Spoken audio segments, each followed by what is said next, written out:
তাবিজের ব্যাপারে ইসলামের বিধান কি? এটা সাফ কথা। তাবিজটা হলো পৌত্তলিকদের আচার, তাদের ধর্মাচার। এটা আমাদের ধর্মাচার না, এটা বিজাতীয় জিনিস, বিজাতীয় কালচার। অমুসলিমদের কালচার হলো তাবিজ। তাবিজ, তোমার কবজ, তারপরে পিতলের এইটা সেইটা কত কিছু আপনার যে গলায় দেয়, হাতে দেয়, এগুলি। হ্যাঁ, সাফ কথা হলো তাবিজ সংস্কৃতিটাই হলো অমুসলিমদের, বিজাতীয়, শিরিককারীদের। ইসলামের সাথে এটার কোনো যোগাযোগ নেই, কোনো সম্পর্ক নেই। মুসলিম উম্মাহ এটা করবে না, করবে না। আরব দেশে পৌত্তলিক যুগে তারা এটা করতো। জি তামা ইমাম হবেলি আরব কবিদের কাব্যের মধ্যে পাওয়া যায় যে 1 বছরের এমন বাচ্চা তামাইম তামিমাওয়ালা তাবিজ, আধা কেজি 1 কেজি তাবিজ সারা গায়ে, বুঝলেন না? হ্যাঁ, এটা হলো ওদের কালচার। এটা হলো ইমরুল কায়েসের আরব দেশের সবচেয়ে বড় পৌত্তলিক যুগের কবিতার মধ্যে এটা পাওয়া গেছে, জি তামা ইমাম হবেলি। আর নবীজির হাদিসের মধ্যে কি পাওয়া গেছে?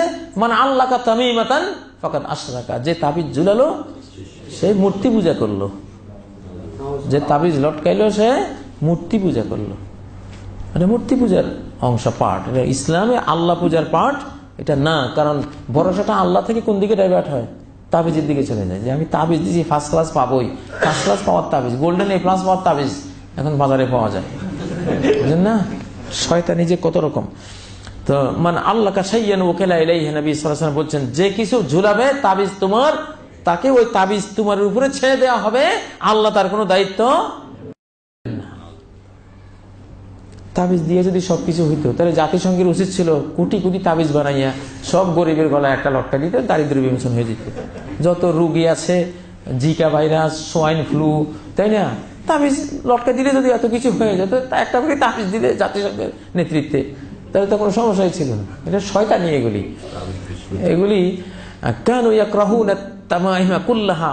সাইয়্যিদুত তাবিঈন সাইয়্যিদ ইবনুল মুসাইয়্যিব রাহিমাহুল্লাহ উনি বলছেন, সাহাবায়ে কেরাম, তাবিঈন এজাম সব ধরনের তাবিজকে হারাম মনে করতেন। মিনাল কোরআনে আও গায়রিল কোরআন, চাই সে তাবিজ কোরআন দিয়ে লেখা হোক, চাই সে তাবিজ কোরআন ছাড়া অন্য কিছু দিয়ে লেখা হোক, তাবিজের কোনো সুযোগ নাই।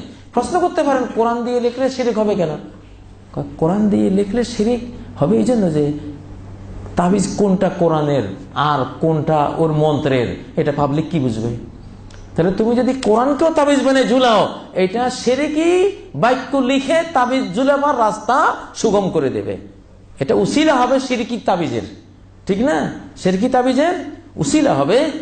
সেই কারণে কোরআন হাদিস লিখেও তাবিজ লেখা সাহাবায়ে কেরাম হারাম মনে করতেন, এটা করা জায়েজ নেই।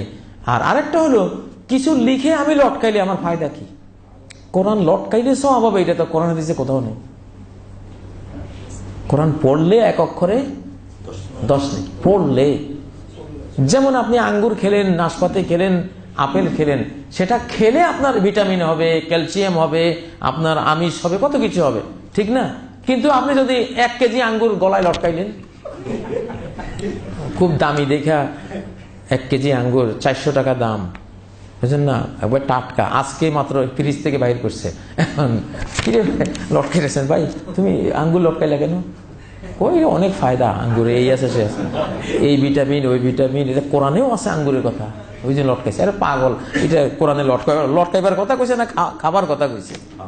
এটা খাইলে উপকার, যেটা যেভাবে উপকার নিতে হয় সেটা সেইভাবেই উপকার নিতে হবে। এখন আঙ্গুর লটকালে যেমন কোনো ফায়দা নেই, কোরআন লটকাইলেও কোনো ফায়দা নেই। কোরআন পড়লে ফায়দা, আঙ্গুর খেলে ফায়দা, যেটা যেভাবে নিতে হবে সেভাবে। অতএব এসব তাবিজ তোমার, এটা আসলে সোর্স অফ ইনকাম। এই তাবিজ বাংলাদেশে কেন আছে জানেন? এটা অনেক হুজুরের, তাবিজি হুজুরের সোর্স অফ ইনকাম, টিয়া পাখিওয়ালার সোর্স অফ ইনকাম। টিয়া পাখি একটা আছে খাঁচার ভিতরে, কার ভাগ্যে কি আছে সব লেখা। তোর যদি এত গায়েবের ইলম থাকে, তোর এই দুর্দশা কা? আজকে তুই এই খাঁচা লইয়া বসিল লিখে এখানে। হ্যাঁ, এত যদি অদৃশ্যের জ্ঞান জানোস, তাহলে কবে চাইলের দাম বাড়বে? আগামী 1 মাস আগে যাই নাই তো তুই 1 রাতেই তো আঙ্গুল ফুলে কলা গাছ হতে পারতি, ঠিক না? বাজার যেভাবে আপ ডাউন করে আজকাল, তো তুই তোর নিচের দুর্গতি থেকে তো বুঝে না পড়া কবাইলা। দুনিয়ার যত জ্যোতিষী গণক তাবিজ তোমার আল্লাহ, এর ম্যাক্সিমাম না খাই থাকে, এগুলো ফকিরি কাটে না, আল্লাহ তাআলার অভিশাপ পড়ে এদের উপরে।